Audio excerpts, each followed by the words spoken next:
Welcome to American Medicine Today. I'm Kimberly Bonati alongside Ethan Youker and world-renowned orthopedic surgeon, Dr. Alfred Bonati. We have a lot of exciting stuff lined up. Let's get right to it. So just 1 year after the blockbuster film, The Sound of Freedom opened the eyes of America to the horrible reality of child sex trafficking. A new book is sharing the incredible true story that inspired the film. Here to discuss is Paul Hutchinson, executive producer and inspiration for much of the film, and author of the new book, The Sound of Freedom. Welcome to the show, Paul. Thank you, Kim. Excited to be here with you. For those rare people who haven't seen The Sound of Freedom, can you kind of quickly give us a synopsis of the film? Absolutely. So the first rescue mission that I had a privilege to be a part of was a little over 10 years ago in Cartagena, Colombia. And we highlighted that one together with the Homeland Security agent who first recruited me and some of the other operators on that mission. That ended up being one of the largest child rescue missions in one day in history. Over 120 victims were recovered that day. We took that story together with a number of other undercover rescue missions of trafficked children, put them all together into one storyline with a handful of actors to help the world see and feel what we had felt so we could create a movement to eradicate child trafficking. So, I mean, how big of a problem is child sex trafficking? I mean, there's so many questions here. Where do they find these kids? How do they get them? Where do they send them? Where do they end up? I mean, well, I know a lot about it. I've served for over 10 years and led over 70 undercover rescue missions in 15 countries. And here's the reality. Human trafficking is the fastest growing criminal enterprise in the world. And it's the second most profitable. It surpassed the illegal arms trade. It's soon going to surpass the drug trade because you can sell a bag of cocaine once, but you can sell a child 5, 10, 20 times a day for decades. And so it's a huge problem. There's estimated somewhere between 8 and 12 million children currently being sold in some kind of slavery. There's actually more today than all 300 years of the transatlantic slave trade put together. And it's something we all need to be aware of. With this undercover rescue mission, did you ever find the gentleman's daughter from the movie? And do you ever follow up to see how they're progressing in life after this trauma? Absolutely. In fact, in reality, the little girl in the movie, we named her Rocio in the movie. That was actually the name of my ex-wife at the time. And so we named her that. They called her Princess. She was actually rescued there on that island. So the real story is she was there. And what changed my life forever is I remember the traffickers brought her out and she was standing there in front of me, tear stains in her makeup face. She was 11 years old. I'm sitting on a chair. I'm this tall, sitting on a chair, looking at her eye to eye as she's standing up. And all I could see was fear in her eyes.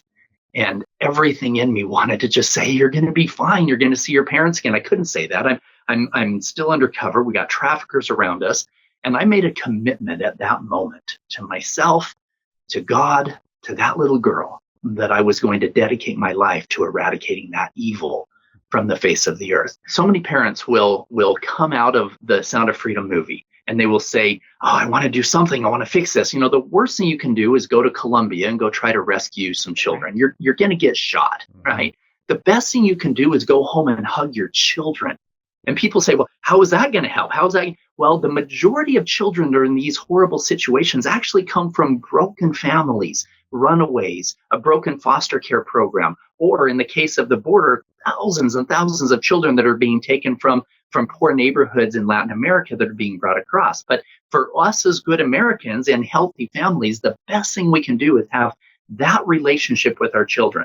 And over 90% of children who are abused sexually, it happens from a family member or somebody they know. And a majority of trafficking doesn't happen by taking a child to another country like that. The majority of trafficking happens with children who sleep in their own beds at night. And many times their parents don't even know what's going on. So that healthy relationship with your children is the most important thing that you can do. I understand that you have a global movement building safe houses around the world. One thing that we've done since The Sound of Freedom came out is we've used this as leverage to go into meet with senators and congressmen and leaders of countries all around the world and help them change laws, help them change policies to keep the children safe. And we're helping to expand safe houses, not only the how they're structured and how many kids they can have and the programs that they have within them, but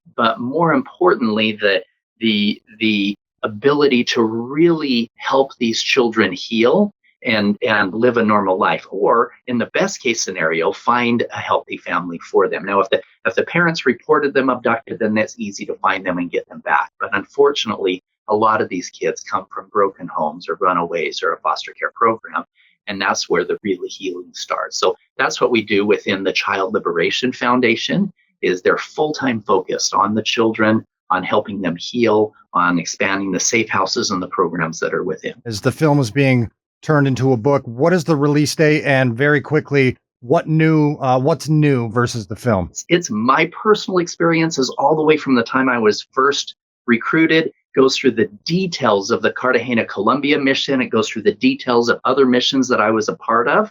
And it's the first of the Child Liberation series, in which there'll be a series of books of the over 70 plus missions that I was a part of, to help parents really understand not only what's going on.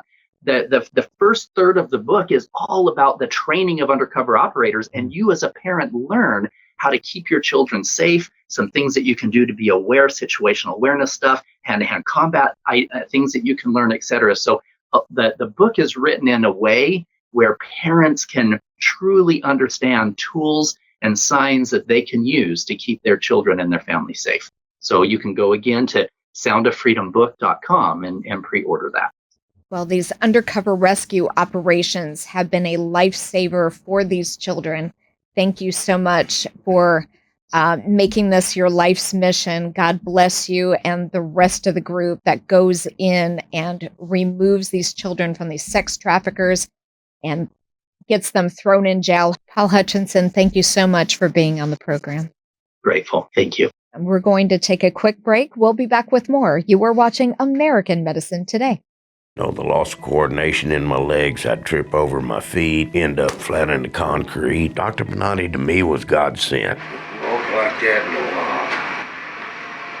I don't remember how long. I didn't have to make a massive lifestyle change. I noticed today that I could sit and stand up without a cane.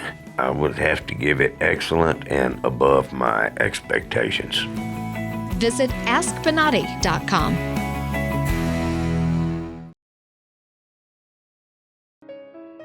Bill is a New York City native who relocated to Bradenton, Florida about 20 years ago, embracing the Sunshine State with open arms. On his days off, he enjoys golfing, fishing, and swimming. But after an accident, everything changed. I walked into the kitchen after someone had cleaned, and there was still water on the kitchen floor, and I slipped, and I cracked my head against the refrigerator. It was bleeding. It was pretty hard. And I got up to get out, and I went the other way and hit the other side of my head. I was having trouble turning my head to the right, pain and headache started, and just would not relent. It was a throbbing above the temples. Certain activities I couldn't do anymore. I couldn't go to the gym because I couldn't turn my head. Couldn't sleep well. I was just miserable. I was angry all the time. I was snapping at people, not like I usually am. 8 weeks later, I'm still having the headaches. I go to my primary care physician because if you had had a concussion, it would be over those symptoms by now. It's something else. I don't know what, but it's something else.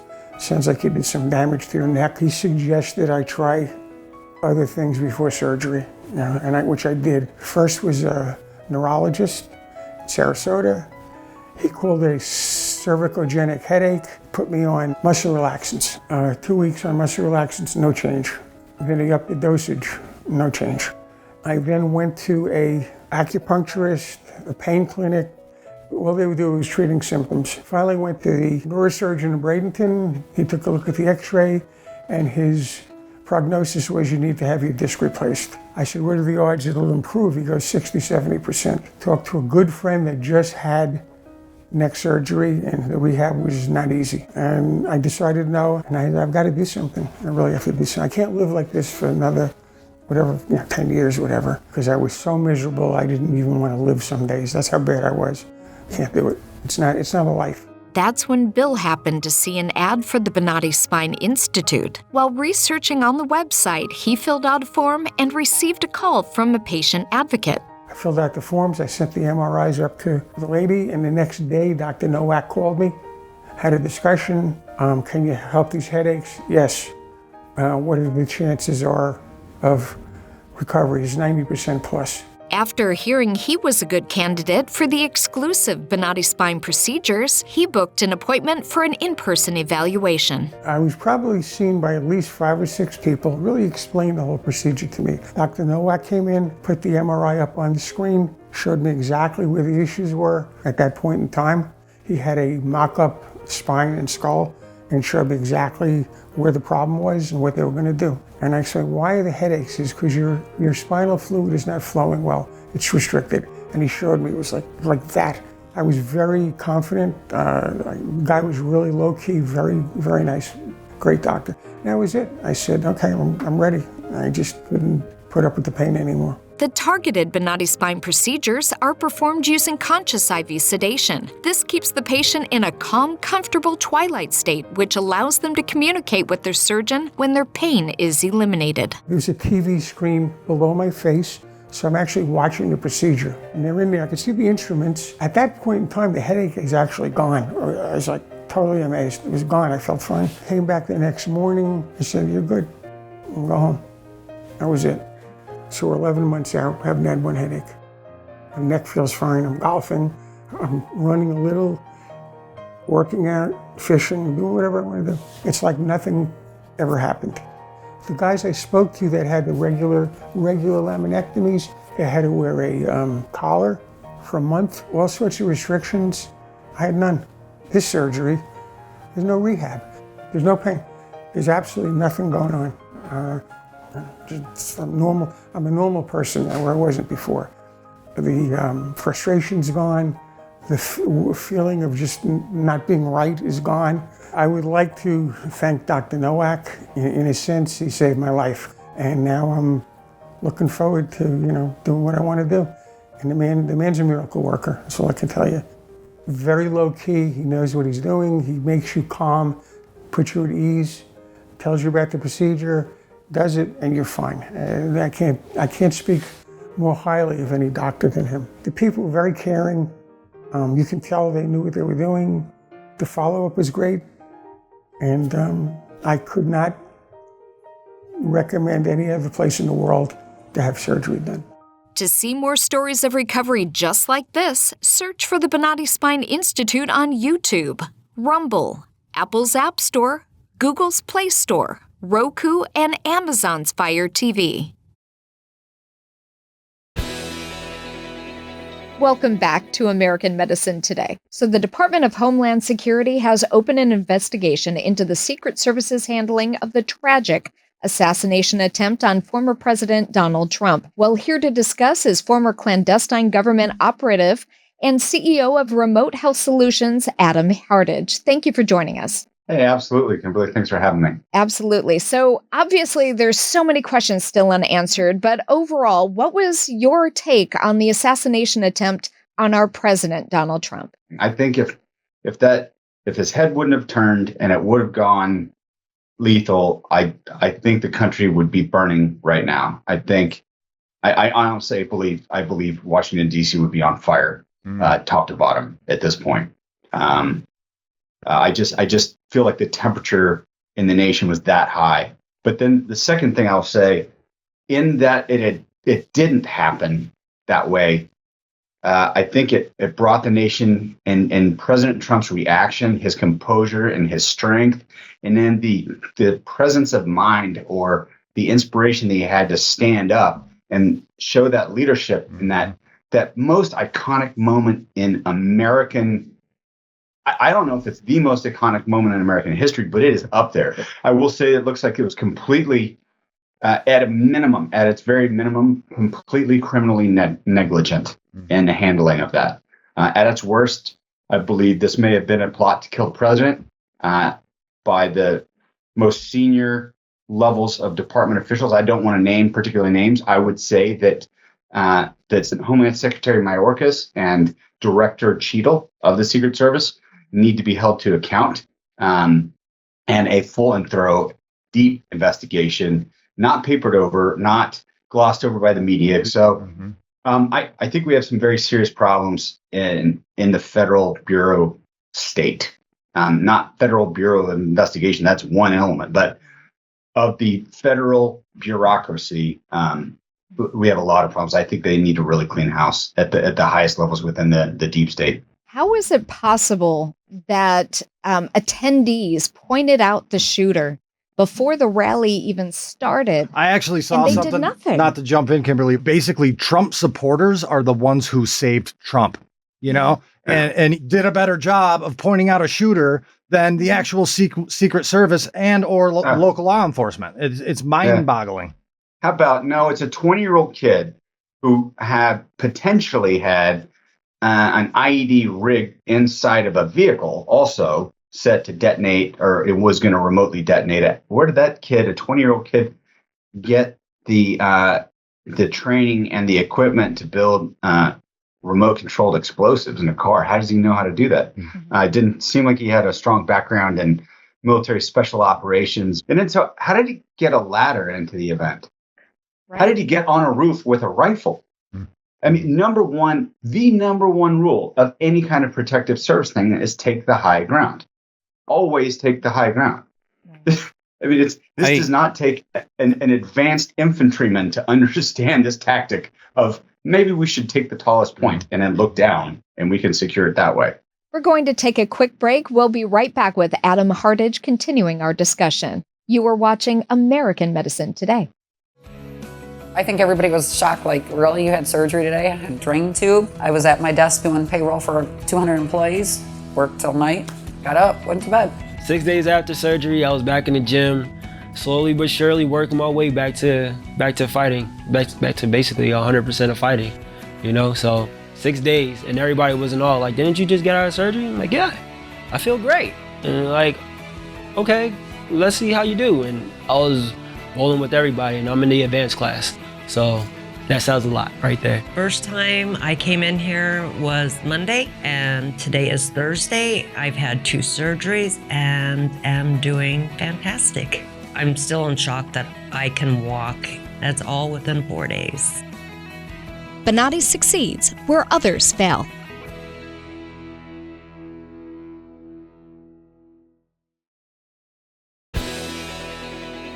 Welcome back. We're continuing our discussion with Adam Hardage.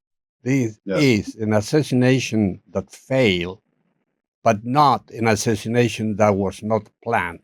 This is a planned assassination. And let me tell you, this is exactly what the communists do and the socialists here do. That is how they remove the people that they can be in competition with them. The problem here is we are not being really realistic. We are just being very, very happy that he is saved, but we are not. Once again, in the United States, we don't have accountability. Unless we start to go and get an information and start to see why this thing happened and who was responsible. And let me tell you this, that is treason. I think unless you start to think that we are in a situation that we need to defend our rights, this is a joke. The Democrats must be laughing because of that. I mean, this is DEI nonsense that's just run amok, to where you've got people who aren't even tall enough to physically cover the man, trying to body protect him. It's just not physically possible.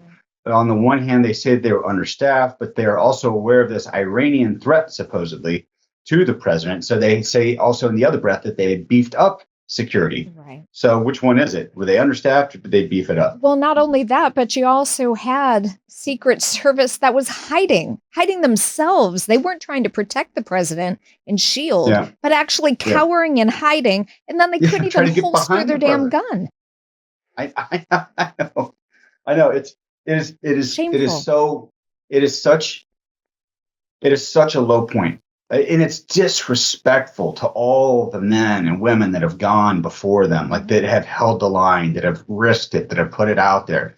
It's so disrespectful. Secret Service actually had them in their line of sight, were ready to take him out, and they were told to stand down. He was quoted as saying, for 3 minutes, I had him in my sights, and I repeatedly requested permission to engage, and was told no. So if that's the truth, then that is treason. And there's no punishment short of execution that would be acceptable. I believe. Absolutely. This is like Nuremberg 2.0 stuff. They need to be tried publicly. They need to be investigated publicly. Why are we doing closed door meetings? It's our government. Mm-hmm. The government works for us. We are not its subjects. It's slaves. Evil things happen in the dark. So let's bring it all out into the light. I think going forward, the most important thing for America is to embrace truth again. Amen. Objective truth. We have lost our way. We certainly have. Thank you so much, Adam Hardage, for being on the program. Take great 100%. care. I really appreciate you having me. Thank you for watching American Medicine Today. You can check out previous episodes of AMT on all your favorite streaming apps. If you have any comments or questions, contact us at the numbers below. Or you can tweet at Dr. Bonati using the hashtag American Medicine Today or hashtag AMT. We would like to hear from you.